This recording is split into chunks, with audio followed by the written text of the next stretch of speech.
Assalamualaikum teman-teman. Di sini saya akan mempresentasikan sejarah Bani Umayyah di Damaskus. Sebelum itu, saya izin memperkenalkan diri dulu. Nama saya Alfira Juleta Hakim.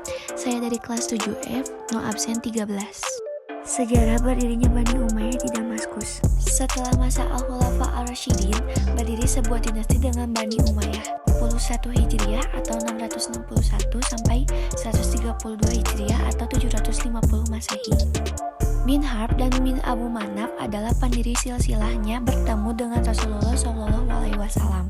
Keluarga Hashim menjadi panggilan keluarga Rasulullah dan Muawiyah menjadi khalifah pertama Bani Umayyah ibu kota Damaskus. Muawiyah bin Abu Sufyan berhasil mendirikan dinasti ini bukan hanya karena kemenangan diplomasi pada peristiwa Siffin, tetapi ia memiliki pemikiran yang kuat untuk membangun masa depan. Dukungan terhadapnya diperoleh dari Bani Umayyah dan orang-orang Suriah. Muawiyah bin Abu Sufyan dipandang sebagai negarawan sejati yang mampu memainkan peranan sebagai administrator yang bijaksana. Para pejabatnya ditempatkan sesuai dengan kemampuan. Muawiyah bin Abu Sufyan sebagai khalifah pertama yang mengubah pemerintahan dari demokratis menjadi kepemimpinan yang turun-temurun. Bahkan seluruh rakyatnya diwajibkan untuk serta pada Yazid anaknya. Selain kepemimpinan turun-menurun, pejabat pada dinasti Umayyah berasal dari keturunan Arab. Muawiyah bin Abu Sufyan berpengalaman dalam politik.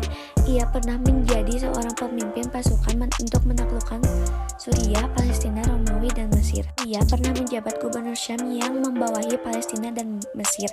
Selain mengubah sistem pemerintahannya, Muawiyah bin Abu Sufyan memindahkan pusat pemerintahannya itu dari Madinah ke Damaskus. Pada awal pemerintahan Muawiyah bin Abu Sufyan, wilayah diperluas hingga ke India. Ke India, dia mengutus Muhallab bin Abu Sufrah. Yazid bin Muawiyah memimpin perluasan ke wilayah barat daerah Bizantium. Luasan mencapai pula daerah luar Arab, seperti kota Konstantinopel. Dari sejarah mencatat terdapat 13 orang yang pernah menjadi khalifah pada dinasti Umayyah di Damaskus. Untuk lebih memudahkan mengetahui para khalifah Bani Umayyah di Damaskus, ini telah menggapai berbagai kemajuan, perkembangan, dan perluasan daerah. Masa Muawiyah bin Abu Sufyan, pasukan pengepung Konstantinopel dapat ditarik, mendirikan departemen pencatatan di Wal-Ahata, mendirikan pelayanan pos di Wal-Abari. Misalnya urusan keuangan dari urusan pemerintah diatur secara teknis dengan pengangkatan seorang pejabat khusus, yaitu Sahib al-Harraj. Penambahan wilayah kekuasaan diperluas pada masa pemerintahan Walid bin Abd al-Malik, yaitu 86 sampai 96 Hijriah atau 705 sampai 715 Masehi.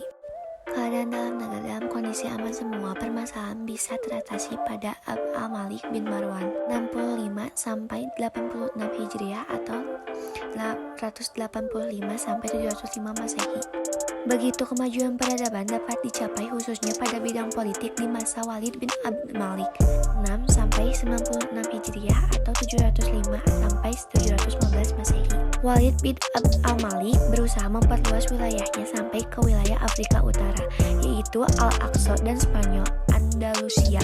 Kegigihan dan keberanian Panglima Perang Musad bin Nusair dapat membuka peluang untuk melakukan langkah memperluas wilayah dengan mengirim Tariq bin Ziyad untuk merebut Andalusia. Pada tahun 711 Masehi, Tariq bin Ziyad berhasil duki sebuah selat antara Afrika dan Spanyol, itu Selat Gibraltar, dan mengambil dari kata Jabal Tariq. Khalifah ketiga yang besar pada dinasti ini adalah Umar bin Abd al-Aziz 99 sampai 101 Hijriah atau 717 sampai 719 Masehi. Ia terkenal dengan ketakwaan dan keadilannya. Di Madinah, ia menghabiskan waktu untuk belajar ilmu agama, khususnya di bidang hadis. Pada awalnya, dia pejabat yang kaya raya. Ketika menjadi khalifah, berubah menjadi orang yang zuhud, bekerja keras, sederhana, dan pejuang tangguh. Penyalaan tanah, perhiasan istri, dan kekayaan lainnya diberikan kepada Baitul Mal.